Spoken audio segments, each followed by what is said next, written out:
గుడ్డు కాదురా అభివృద్ధి చూడరా ఆడిన గుడ్డు కాదురా అభివృద్ధి చూడరా నరేంద్ర మోడీ గారి నాయకత్వం జై శ్రీరామ్ జై శ్రీరామ్ నరేంద్ర మోడీ గారి నాయకత్వం వర్ధిల్లాలి వర్ధిల్లాలి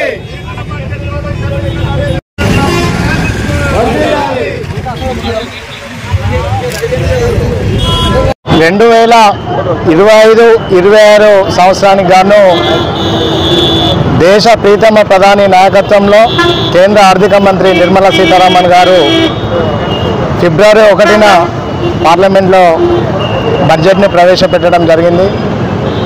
ఈ బడ్జెట్ పేద మధ్యతరగతి ప్రజల అభివృద్ధి కొరకు, అదేవిధంగా వ్యవసాయ రంగ అభివృద్ధి, రైతుల సంక్షేమం కొరకు, అదేవిధంగా మహిళల యొక్క ఆర్థిక పరిపుష్టి పెంచడం కోసము, యువతకు ఉపాధి, యువతకు దేశానికి పనికొచ్చే విధంగా తయారు చేసుకోవడం కోసం అన్ని వర్గాలను, అన్ని రంగాలను సమన్వయం చేస్తూ ప్రవేశపెట్టిన బడ్జెట్ డ్రీమ్డ్ బడ్జెట్.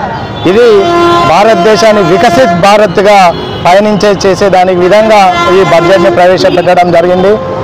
ఈ తెలంగాణ రాష్ట్రాన్ని పాలిస్తున్న కాంగ్రెస్ నాయకులకు ఆర్థిక పరిస్థితులపైన, ఆర్థిక వనరులపైన, కేంద్ర బడ్జెట్ పైన ఏమాత్రం అవగాహన లేని ఈ కాంగ్రెస్ నాయకుల చేతిలో ఈరోజు మన తెలంగాణ ప్రభుత్వం నడుస్తుంది. అలాంటి వారి చేతిలో ఉండడం నిజంగా మనకు సిగ్గుచేటు. అన్ని రంగాలకు సమన్వయం చేస్తూ ఈరోజు తెలంగాణ రాష్ట్రంలో 2500 కిలోమీటర్ల మేరకు నేషనల్ హైవేస్లో అభివృద్ధి పనులు జరుగుతున్నాయి. దానికి కేంద్రం నిధులే. అదేవిధంగా తెలంగాణ రాష్ట్రంలో సికింద్రాబాద్ అనుకోవచ్చు, railway station, Cherlapalli railway station అనుకోవచ్చు, వీటితో పాటు మన కాజీపేట, వరంగల్ రైల్వే స్టేషన్, ఇట్లా 40 రైల్వే స్టేషన్ల ఆధునిక పనులు కేంద్ర బడ్జెట్తోనే జరుగుతున్నాయి.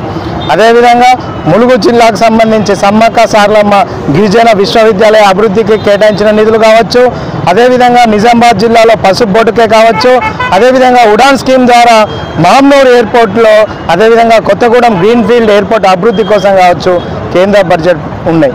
అదేవిధంగా యువతకి స్టార్టప్ కంపెనీస్ కోసం 10,000 కోట్లు స్టార్టప్ కోసం నిధులు కేటాయించడం జరిగింది.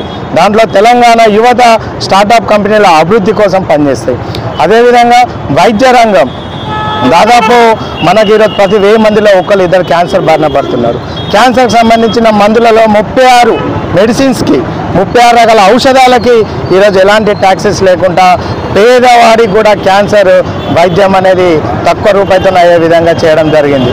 దాంతోపాటు విద్యా వ్యవస్థ, ప్రభుత్వ విద్యా వ్యవస్థ పటిష్టం చేయడం కోసం Atal labs, Atal tinkering labs అని చెప్పేసి వాటి అభివృద్ధికి, అదేవిధంగా దేశంలోని ఎంఎస్ఎంఈ రంగం యొక్క అభివృద్ధి కోసం కావచ్చు, అన్ని రంగాల కోసము బడ్జెట్లో నిధులు కేటాయించడం జరిగింది. అసలు బడ్జెట్ని చదవకుండా ఈ కాంగ్రెస్ నాయకులు ప్రభుత్వంపై ఏదో ఒకటి మాట్లాడాలనే విధంగా మాట్లాడుతున్నారు తప్ప ఏ మాత్రం విషయ పరిజ్ఞానం లేని కాంగ్రెస్ నాయకులు ఈరోజు వరంగల్ జిల్లా మంత్రివర్యులు కావచ్చు, స్థానిక ఎమ్మెల్సీ బసవరాజ్ సారయ్య గారు కావచ్చు, వీళ్ళందరూ కూడా విషయ పరిజ్ఞానం పెంచుకొని మాట్లాడవలసిందిగా కోరుకుంటున్నారు.